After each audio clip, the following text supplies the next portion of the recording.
ವೀಕ್ಷಕರೇ, ಹಾಗಿದ್ರೆ ಇವತ್ತಿನ ಸುದ್ದಿ ಪತ್ರಿಕೆಗಳಲ್ಲಿ ಯಾವೆಲ್ಲ ಸುದ್ದಿಗಳಿದೆ ಅಂತಂದ್ರೆ, ನಾನು ಆಗ್ಲೇ ಹೇಳ್ದಂಗೆ ಇವತ್ತು ಮೇನ್ಲಿ ಹೈಲೈಟ್ ಬಜೆಟ್. ಸೊ 16ನೇ ಬಜೆಟ್ ಮಂಡನೆ ಆಗ್ತಿರುವಂತ ಹಿನ್ನೆಲೆಯಲ್ಲಿ ಸಿದ್ದರಾಮಯ್ಯನವ್ರ ಮೇಲೂ ಕೂಡ ನಿರೀಕ್ಷೆ ಅನ್ನೋದು ದುಪ್ಪಟ್ಟಿದೆ. ಜೊತೆಗೆ ಒಂದಷ್ಟು ನಿರೀಕ್ಷೆಗಳನ್ನ ರಾಜ್ಯದ ಜನತೆಯಾಗಿ ನಾವುಗಳು ಕೂಡ ಇಟ್ಕೊಂಡಿದ್ದೀವಿ.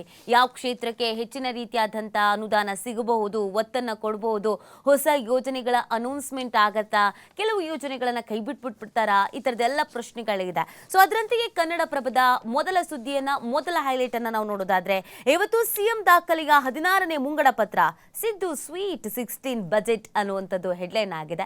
ಸೊ ನಿರೀಕ್ಷೆಗಳಿಗೆ ಏನಿದೆ ಅನ್ನೋದನ್ನ ನಾವು ಗಮನಿಸೋದಾದ್ರೆ ನೋಡಿ, ಇವತ್ತು ಪ್ರಮುಖವಾಗಿ ಬೆಳಗ್ಗೆ 10:15ಕ್ಕೆ ಮಂಡನೆ ಮಾಡಲಾಗುತ್ತೆ. ಬಜೆಟ್ ಗಾತ್ರ ದಾಖಲೆಯ 4 ಲಕ್ಷ ಕೋಟಿ ರೂಪಾಯಿ. ಗ್ಯಾರಂಟಿ ಹೊರೆ ಇದ್ರೂ ಕೂಡ ಹೆಚ್ಚು ಭಾರ ಹಾಕದೆ ಜನಪರ ಸ್ಕೀಮ್ ಅನ್ನ ಘೋಷಣೆ ಮಾಡುವಂತ ನಿರೀಕ್ಷೆಯನ್ನ ಇಟ್ಕೊಳ್ಳಲಾಗಿದೆ. ಸಂಪನ್ಮೂಲ ಕ್ರೋಢೀಕರಣಕ್ಕೆ ಒತ್ತು ನೀಡಿ ಕೊರತೆಯನ್ನ ನೀಗಿಸೋಕೆ ಕ್ರಮ ಕೈಗೊಳ್ಳುವಂತ ಸಾಧ್ಯತೆ ಕೂಡ ಇದೆ.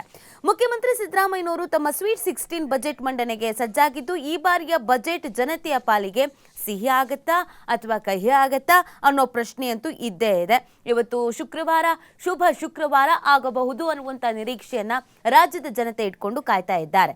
10:15ಕ್ಕೆ ಸಿದ್ದರಾಮಯ್ಯ ತಮ್ಮ ದಾಖಲೆಯ 16ನೇ ಬಜೆಟ್ ಅನ್ನ ಮಂಡಿಸ್ತಾ ಇದ್ದು, ಬಜೆಟ್ ಗಾತ್ರ 4 ಲಕ್ಷ ಕೋಟಿ ರೂಪಾಯಿ ದಾಟುವಂತ ನಿರೀಕ್ಷೆ ಇದೆ. ಕಾಲು ನೋವಿನಿಂದ ಬಳಲ್ತಾ ಇರುವಂತಹ ಸಿದ್ದರಾಮಯ್ಯ ಅವರು ವೀಲ್ ಚೇರ್ನಲ್ಲೇ ಕೂತು ಬಜೆಟ್ ಅನ್ನ ಮಂಡಿಸಲಿದ್ದಾರೆ. ಬಜೆಟ್ನಲ್ಲಿ ಜನತೆ ಪಾಲಿಗೆ ಸಿಹಿ ಮಾತ್ರ ನೀಡಬೇಕು ಅನ್ನುವಂಥ ಉದ್ದೇಶವನ್ನು ಕೂಡ ಇಟ್ಕೊಳ್ಳಲಾಗಿದೆ. ಸೊ ನಿರೀಕ್ಷೆಗಳಿಗೇನು ಅನ್ನೋದನ್ನ ನಾವು ಒಂದಷ್ಟು ಪಾಯಿಂಟ್ಸ್ ವೈಸ್ ಗಮನಿಸೋದಾದ್ರೆ, ಪಂಚ ಗ್ಯಾರಂಟಿ ಯೋಜನೆಗಳ ಕಾರಣ ದೊಡ್ಡ ಯೋಜನೆಗಳ ಘೋಷಣೆ ಈ ಸಲವೂ ಕಷ್ಟ ಸಾಧ್ಯತೆ. ನೋಡಿ, ಕಾಂಗ್ರೆಸ್ ಸರ್ಕಾರದ ಹೈಲೈಟ್ಸ್ ಅಂತ ನಾವು ಏನು ಅಂತ ನೋಡಿದಾಗ ಗ್ಯಾರಂಟಿ ಯೋಜನೆಗಳು ಅಂತ ನಾವು ಹೇಳ್ತೀವಿ. ಸೊ ಈ ಗ್ಯಾರಂಟಿ ಯೋಜನೆಗಳನ್ನ ಅರ್ಧಕ್ಕೆ ನಿಲ್ಲಿಸ್ಬಿಡ್ತಾರೆ, ಕೈ ಬಿಟ್ಬಿಡ್ತಾರೆ, ಕೇವಲ ಇದು ಎಲೆಕ್ಷನ್ ಪರ್ಪಸ್ ಮಾತ್ರ, ಈ ತರದೆಲ್ಲ ಆರೋಪಗಳ ನಡುವೆಯೂ ಇಲ್ಲಿವರೆಗೂ ಗ್ಯಾರಂಟಿ ಯೋಜನೆ ನಡ್ಕೊಂಡು ಬಂದಿದೆ. ಸೊ ಸರ್ಕಾರ ಇರುವಷ್ಟು ವರ್ಷಗಳ ಕಾಲವೂ ಕೂಡ ಗ್ಯಾರಂಟಿ ಯೋಜನೆಗೆ ಎಳ್ಳು ನೀರು ಬಿಡದೇನೆ ಗ್ಯಾರಂಟಿ ಯೋಜನೆನ ಬೂಸ್ಟ್ ಅಪ್ ಮಾಡಬೇಕು ಅನ್ನುವಂಥ ಚಿಂತನೆಯಲ್ಲಿ ಕಾಂಗ್ರೆಸ್ ಇದೆ. ಕಾರಣ ಕಾಂಗ್ರೆಸ್ ಪ್ರತಿಷ್ಠೆ ಕೂಡ ಹೌದು ಈ ಯೋಜನೆಗಳು. ಸೊ ಹಾಗಾಗಿ ಈ ಗ್ಯಾರಂಟಿ ಯೋಜನೆಗಳಿಗೆ ಹೆಚ್ಚಿನ ಒತ್ತು ನೀಡೋದ್ರಿಂದ ಹೊಸ ಹೊಸ ಯೋಜನೆಗಳನ್ನು ಅನೌನ್ಸ್ ಮಾಡುವಂಥ ಸಾಧ್ಯತೆ ಸ್ವಲ್ಪ ಕಮ್ಮಿ ಇದೆ ಅನ್ನೋದನ್ನ ಗೆಸ್ ಮಾಡಲಾಗ್ತಾ ಇದೆ. ಸ್ವಲ್ಪ ಹೊಸ ಯೋಜನೆಗಳನ್ನು ಘೋಷಣೆ ಮಾಡಿದ್ರು ಅದು ಕಷ್ಟ ಆಗುವಂಥ ಸಾಧ್ಯತೆಗಳು ಇರೋದ್ರಿಂದ ಇರುವಂಥ ಯೋಜನೆಗಳನ್ನು ಬೂಸ್ಟಪ್ ಮಾಡಬಹುದು. ಇನ್ನು ರಾಜ್ಯದ ಜನರ ಹಿತಕ್ಕಾಗಿ ಕೆಲ ಸಣ್ಣ ಪುಟ್ಟ ಯೋಜನೆಗಳನ್ನು ಸಿದ್ದರಾಮಯ್ಯ ಘೋಷಿಸುವಂಥ ನಿರೀಕ್ಷೆ ಇದೆ. ಅದನ್ನು ಹೊರತುಪಡಿಸಿ ಸಾಮಾನ್ಯವಾಗಿ ಕೆಲವೊಂದಷ್ಟು ಸಣ್ಣ ಪುಟ್ಟದಾದ್ರೂ ಒಂದು ಅನೌನ್ಸ್ಮೆಂಟ್ ಮಾಡ್ತಾರೆ ಅನ್ನೋ ಸಿದ್ದರಾಮಯ್ಯನವರು ಅನ್ನುವಂಥ ಲೆಕ್ಕಾಚಾರ ಇಟ್ಕೊಳ್ಳಲಾಗಿದೆ. ಸಣ್ಣ ಪುಟ್ಟ ತೆರಿಗೆ ಹೆಚ್ಚಳಕ್ಕೆ ಯತ್ನ ಮಾಡಬಹುದು, ಆದರೆ ದೊಡ್ಡ ಪ್ರಮಾಣದ ಕರ ಹೆಚ್ಚಳ ಅನುಮಾನ. ಸೊ ಈಗ ಆಲ್ರೆಡಿ ಎಲ್ಲದ್ರೂ ರೇಟು ಜಾಸ್ತಿ ಆಗ್ಬಿಟ್ಟಿದೆ. ಮೆಟ್ರೋ ಆಗಿರ್ಬೋದು, ಆಮೇಲೆ ಆಟೋದವರು ಕೇಳ್ತಾ ಇದ್ದಾರೆ, ಹಾಲಿಂದು ಕೂಡ ಹಾಗೆ ಆಗ್ತಾ ಇದೆ.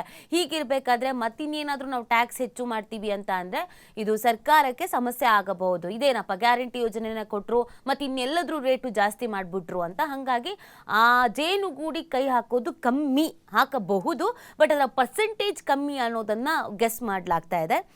ಹಾಗೇನೆ ಶಾಸಕರಿಗೆ ವಿಶೇಷ ಅನುದಾನ, ವಿವಿಧ ಜಿಲ್ಲೆಗಳಿಗೆ ಹೊಸ ವೈದ್ಯಕೀಯ ಕಾಲೇಜುಗಳ ಘೋಷಣೆ ಮಾಡುವಂತ ಸಂಭವ ಇದೆ. ಕಾಂಗ್ರೆಸ್ನಲ್ಲೇ ಇರುವ ಕೆಲವು ಶಾಸಕರುಗಳು ಅವರದ್ದೇ ಸರ್ಕಾರ ಆಗಿದ್ರು ಕೂಡ ಒಂದು ಅಸಮಾಧಾನವನ್ನ ವ್ಯಕ್ತಪಡಿಸಿದ್ರು. ಅಭಿವೃದ್ಧಿ ಅನ್ನೋದೇ ಆಗ್ತಾ ಇಲ್ಲ, ದುಡ್ಡೇ ಕೊಡ್ತಾ ಇಲ್ಲ, ಅನುದಾನನೇ ಕೊಡ್ತಾ ಇಲ್ಲ, ಇದರಿಂದ ಅಭಿವೃದ್ಧಿ ಕುಂಠಿತ ಆಗ್ತಾ ಇದೆ, ಜನಕ್ಕೆ ಮುಖ ತೋರಿಸ್ಕೊಂಡು ಓಡಾಡೋದಕ್ಕಾಗ್ತಾ ಇಲ್ಲ, ನಾವು ರಾಜೀನಾಮೆ ನೀಡ್ಬಿಡ್ತೀವಿ ಅಂತ ಕೆಲವು ಶಾಸಕರು ಹೇಳಿದ್ದು ಇದೆ. ಅದಲ್ಲದೆ ಬಿಜೆಪಿ ನಿಯೋಗವೂ ಕೂಡ ಹೋಗಿ ಸಿದ್ದರಾಮಯ್ಯನವರನ್ನ ರಿಕ್ವೆಸ್ಟ್ ಮಾಡ್ಕೊಂಡು ಇದೆ. ಇಲ್ಲಿ ತಾರತಮ್ಯ ಮಾಡದೆ ಬಿಜೆಪಿ ಶಾಸಕರು ಇರುವಂತ ಕ್ಷೇತ್ರಗಳಿಗೂ ಕೂಡ ಅನುದಾನ ಕೊಡಿ ಅಂತ. ಅನುದಾನ ಕೊಡ್ಲೇಬೇಕಾದಂತ ಒತ್ತಾಯ, ಒತ್ತಡ ಎರಡೂ ಕೂಡ ಸಿಎಂ ಮೇಲೆ ಇರೋದ್ರಿಂದ ಅನುದಾನ ಬಿಡುಗಡೆ ಆಗಬಹುದು ಅನ್ನುವಂಥ ನಿರೀಕ್ಷೆಯನ್ನ ಇಟ್ಕೊಳ್ಳಲಾಗಿದೆ. ಮತ್ತು ವೈದ್ಯಕೀಯ ಕಾಲೇಜುಗಳನ್ನು ಘೋಷಣೆ ಮಾಡಬೇಕು ಅನ್ನುವಂಥ ಬೇಡಿಕೆ ಬಹು ವರ್ಷಗಳಿಂದ ಇರೋದ್ರಿಂದ ವೈದ್ಯಕೀಯ ಕಾಲೇಜುಗಳನ್ನು ಘೋಷಣೆ ಮಾಡಬಹುದು. ಇನ್ನು ಶಿಕ್ಷಕರು ಹಾಗೂ ಉಪನ್ಯಾಸಕರ ನೇಮಕಕ್ಕೆ ಕ್ರಮ, ದಲಿತರ UPSC ತರಬೇತಿಯ ಸಾಧ್ಯತೆ, ಸ್ಥಗಿತಗೊಂಡಿದ್ದಂಥ ಅಮೃತ ಸ್ವಾಭಿಮಾನಿ ಕುರಿಗಾಹಿ ಸ್ಕೀಮ್ ಪಶುಭಾಗ್ಯಕ್ಕೆ ಮರುಚಾಲನೆ ನೀಡುವ ಸಂಭವ, ಮುಂದಿನ ಹಣಕಾಸು ವರ್ಷದಲ್ಲಿ 1.5ರಿಂದ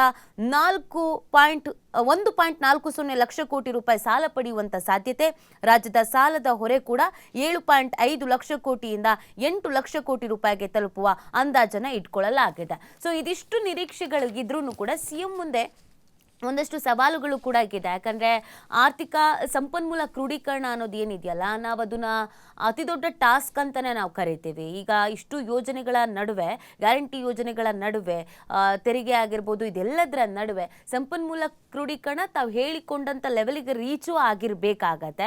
ಅದರ ಜೊತೆಗೆ ಬಜೆಟು ಮಂಡನೆ ಮಾಡಬೇಕಾಗತ್ತೆ. ಸೊ ಹಾಗಾಗಿ ಟಾಸ್ಕ್ ಅಂತೂ ಇದ್ದೇ ಇದೆ, ಒಂದಷ್ಟು ನಿರೀಕ್ಷೆಗಳಂತೂ ಇದ್ದೇ ಇದೆ. ಇನ್ನು ಸಿದ್ದರಾಮಯ್ಯನವರ ವಿಚಾರ ನಾವು ಬರೋದಾದರೆ, ಇದು 16ನೇ ಬಜೆಟ್ ಆಗಿರೋದ್ರಿಂದ ಸಾಕಷ್ಟು ಅನುಭವ ಅನ್ನೋದಂತೂ ಅವ್ರಿಗೆ ಇದೆ. ಹಿರಿಯರು ಕೂಡ ಆಗಿದ್ದಾರೆ. ಮೊದಲಿಗೆ ದೇವೇಗೌಡರ ಜೊತೆಗೆ ರಾಜಕೀಯ ಮಾಡುವಂಥ ಸಂದರ್ಭದಲ್ಲಿ, ಆಗ ಮೊದಲ ಬಜೆಟ್ ಮಂಡನೆ ಮಾಡುವಂಥ ಸಂದರ್ಭದಲ್ಲಿ ಹೇಗೆ ಸಿದ್ದರಾಮಯ್ಯನವರು ಬಜೆಟ್ ಮಂಡನೆ ಮಾಡ್ತಾರೆ, ಹೋಗಿ ಹೋಗಿ ಇವ್ರಿಗೆ ಬಜೆಟ್ ಮಂಡನೆ ಮಾಡೋದು ಕೊಟ್ಬಿಟ್ಟಿದ್ದಾರಲ್ಲ, ಗ್ರಾಮೀಣ ಪ್ರದೇಶದಿಂದ ಬಂದಿದ್ದಾರೆ, ಈ ಥರ ಬಜೆಟ್ ಮಂಡನೆ ಮಾಡೋದಕ್ಕೆ ಸಾಧ್ಯನಾ, ಕುರಿ ಮೇಯಿಸ್ತಾ ಇದ್ದವರು ಹೆಂಗೆ ಬಜೆಟ್ ಮಂಡನೆ ಮಾಡಿಬಿಡ್ತಾರೆ, ಲೆಕ್ಕಾಚಾರ ಗೊತ್ತಾಗಿರತ್ತಾ ಅನ್ನುವಂಥ ಚರ್ಚೆ ಇದ್ದಿದ್ದು. ಇವತ್ತು ಸಿದ್ದರಾಮಯ್ಯನವರ ಲೆಕ್ಕಾಚಾರ ಅನ್ನುವಷ್ಟರ ಮಟ್ಟಿಗೆ ಫೇಮಸ್ ಆಗಲಾಗಿದೆ. ಸಾಮಾನ್ಯವಾಗಿ ಸಿದ್ದರಾಮಯ್ಯನವರು ಒಂದು ಬಜೆಟ್ ಮಂಡನೆ ಮಾಡ್ತಾರೆ ಅಂತಂದ್ರೆ, ಅಥವಾ ಒಂದು ಹೊಸ ಯೋಜನೆಯನ್ನು ಘೋಷಣೆ ಮಾಡ್ತಾರೆ ಅಂತಂದ್ರೆ, ಹಿಂದುಳಿದ ವರ್ಗದವರು ಮತ್ತು ಬಡವರು, ಅದರ ಜೊತೆಗೆ ಮಹಿಳೆಯರು ಒಂದಷ್ಟು ನಿರೀಕ್ಷೆಯನ್ನು ಇಟ್ಕೊಂಡಿರ್ತಾರೆ. ಸಿದ್ದರಾಮಯ್ಯನವರು ನಮಗೇನಾದರೂ ಈ ಬಜೆಟ್ನಲ್ಲಿ ಕೊಟ್ಟೇ ಕೊಡ್ತಾರೆ ಅಂತ. ಹಾಗಾಗಿ ನೋಡೋಣ, ಇನ್ನೊಂದು ಕೆಲವೇ ಹೊತ್ತುಗಳಲ್ಲಿ ಬಜೆಟ್ ಮಂಡನೆ ಆಗತ್ತೆ. ನಿರೀಕ್ಷೆಗಳೆಲ್ಲವೂ ಕೂಡ ಸಕಾರ ಆಗಲಿ ಅನ್ನೋದು ನಮ್ಮ ಉದ್ದೇಶ ಕೂಡ ಆಗಿದೆ. ಎಸ್, ಮತ್ತೊಂದೇನಂತಂದರೆ ಕೇಂದ್ರದಿಂದ ಬರ್ತಾ ಇದ್ದಂತಹ ಅನುದಾನ, ವರ್ಷದ ಅನುದಾನ 41% ಬರ್ತಾ ಇತ್ತು. ಆದರೆ ಈಗ 40% ಬರುತ್ತೆ ಅನ್ನುವಂತಹ ಸುದ್ದಿಯನ್ನು ನಾವು ಕೂಡ ಪ್ರಸಾರ ಮಾಡಿದ್ವಿ. ಬಟ್ ಏನಂತಂದರೆ, ಎಲ್ಲವನ್ನ ಕಸ್ಕೊಂಡು ಏನು ಕೊಡದೆ ನೀನು ಬಜೆಟ್ ಮಂಡನೆ ಮಾಡು, ನಿನ್ನ ಜನರಿಗೆ ಪಂಚಗ್ಯಾರಂಟಿ ಯೋಜನೆಗಳನ್ನು ಕೊಡು. ಸೊ ಇಂತಹ ಕೆಲವೊಂದಿಷ್ಟು ಕಠಿಣ ಸವಾಲುಗಳನ್ನು ಎದುರಿಸಿ CM ಸಿದ್ದರಾಮಯ್ಯನವರು 16ನೇ ಬಜೆಟನ್ನು ಮಂಡನೆ ಮಾಡ್ತಾ ಇದ್ದಾರೆ. ಬಟ್ ಏನಂತಂದರೆ, ಒಂದು ಹೇಳೋದಕ್ಕೆ ಇಷ್ಟಪಡ್ತೀವಿ. ಏನಂತಂದರೆ, ರಾಜ್ಯದಲ್ಲಿ ಯಾವುದೇ ಪಂಚ ಗ್ಯಾರಂಟಿಗಳು ಮುಚ್ಚಲ್ಲ, ಬಂದಾಗಲ್ಲ, ಅಷ್ಟು ಮಾತ್ರ ಗ್ಯಾರಂಟಿ ಕೊಟ್ಟಿದ್ದಾರೆ CM ಸಿದ್ದರಾಮಯ್ಯನವರು. ಜೊತೆಗೆ ಇದೇ ಕರ್ನಾಟಕ ಕಾಂಗ್ರೆಸ್ ಸರ್ಕಾರ ಹೇಳಿದೆ, ಯಾವುದೇ ಗ್ಯಾರಂಟಿಗಳನ್ನು ನಾವು ಸ್ಟಾಪ್ ಮಾಡಲ್ಲ ಅನ್ನುವಂತಹ ಘೋಷಣೆಯನ್ನು ಮಾಡಿದ್ದಾಗಿದೆ. ಬಟ್ ಈಗ ಏನಂದರೆ, ಊಹಾಪೋಹಗಳು ಎದ್ದಿರ್ತವೆ.